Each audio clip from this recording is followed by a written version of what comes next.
में तो सबसे पहले लिखा ही ये जो उनकी आदतों में से था ना, पानदानी लिखा हुआ है। अच्छा। हाँ, क्योंकि वो नानी का मुझे अच्छी तरह से याद है, जब उनका पानदान वो खाने के बाद बैठती थी ना, तो हम बच्चे जो थे ना वो साथ बैठ जाते थे और मुझे तो बहुत फैसिनेट करता था उनका कत्था, उनका चूना, छोटी छोटी सी चमचियाँ, उनकी वो बिल्कुल फ्लैट वाली ना, वो खास, और वो बनाती भी खुद से थी। उसका जो वो कत्था होता था वो खुद घर में बनाती थी। मतलब होता है ना, हम लोग तो हर चीज जल्दी जल्दी कर रहे होते हैं, नहीं, बहुत उनका तहम्मुल होता था। जो बुजुर्ग पान लगाते हैं उनका तहम्मुल होता है। अच्छा, मोहब्बत से बातें उनके पानदान में इलायची भी साबुत गोल होती थी, वो सरौता होता था, वो उससे ऐसे cut cut cut cut cut सरौते से ये सारी जो वोकैबुलरी है ना, मुझे नानी के पानदान से मिली है। मतलब मुझे क्या पता सरौते से चालिया काटना। हाँ, कटर मैं कहा नहीं लाए, मैं काटती हूँ, तो नहीं तुम्हारा हाथ कट जाएगा।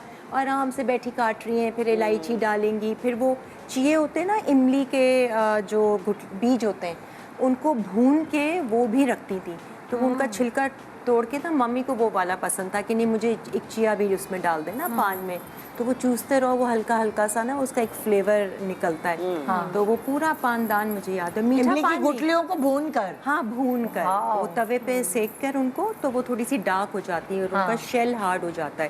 फिर वो शेल छील के तो आप उसको ज़रा मुंह में ट्राई करें, तो वो एक जिनको आदत होती है ना पान की या छालियाँ रखने की, उस तरीके से, तो मैं बहुत फैसिनेट होती थी उनकी सारे इस पानदान को। फिर मम्मी को तो जहेज़ में मिला था पानदान, फिर मम्मी के पास अलग था, मम्मी भी फिर इसी तरह से फॉलो करती थी। बस फिर उसके बाद से हम बच्चों ने ब्रेक कर दिया ये पानदान का सिलसिला। और क्या, अब हम आजकल की जनरेशन जो है, जब वो उस एज तक पहुंचती है तो वो नहीं पानदान, वो मॉडर्न हो जाती है। पानदान तो वो क्लचेस रखती है महंगे महंगे, पूरी कमाई जो है वो पर्स। लेकिन उन क्लचेस से ज्यादा आपकी मेमोरीज जो है ना, वो बहुत इम्पोर्टेंट है। बहुत। और मुझे एक्चुअली अपनी दादी को तो मैंने देखा ही नहीं, क्योंकि वो तो मेरी अम्मी की शादी से पहले ही इंतकाल कर चुकी थी।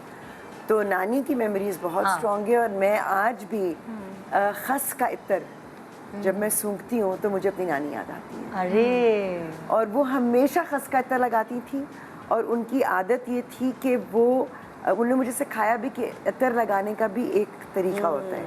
आप अपने पल्स पॉइंट्स पे लगाते हैं, यहाँ पर, कानों के पीछे, हलक पर, यहाँ एंकल्स के ऊपर, क्योंकि इन जगहों पे जब आपकी पल्स यूं होती है तो वो खुशबू देती है।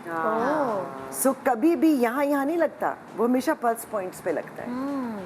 और फिर वो मुझे उनका याद है कि वो हमेशा शिफॉन के दुपट्टे पहनती थी, लेसेस वाले, हमेशा लेस लगी हुई होती थी। तो वो एंड में जब इत्र लगाने के बाद ना, तो वो जो हाथ पे इत्र होता था ना, उससे अपने जैसे दुपट्टे का कोना होता है ना, तो उसके ऊपर यूं मल देती थी।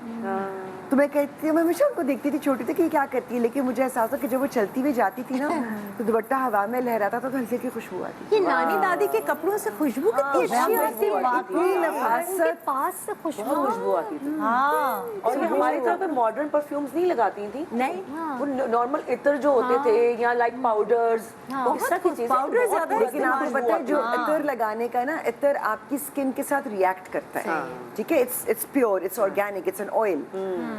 परफ्यूम्स जो है उनमें स्पिरिट होता है, वो उड़ जाते हैं। परफ्यूम्स में केमिकल्स जो आपकी स्किन को एक्चुअली, आप देखें इत्र लगाने से आपका गोल्ड काला नहीं होगा, परफ्यूम लगाने से आपकी ज्वेलरी काली हो जाती है। सो नानी अम्मा का, और हम नानी अम्मा ही कहते थे, नानी अम्मा का इत्र जो है वो खस का इत्र, मुझे बहुत उनकी याद आती है उससे।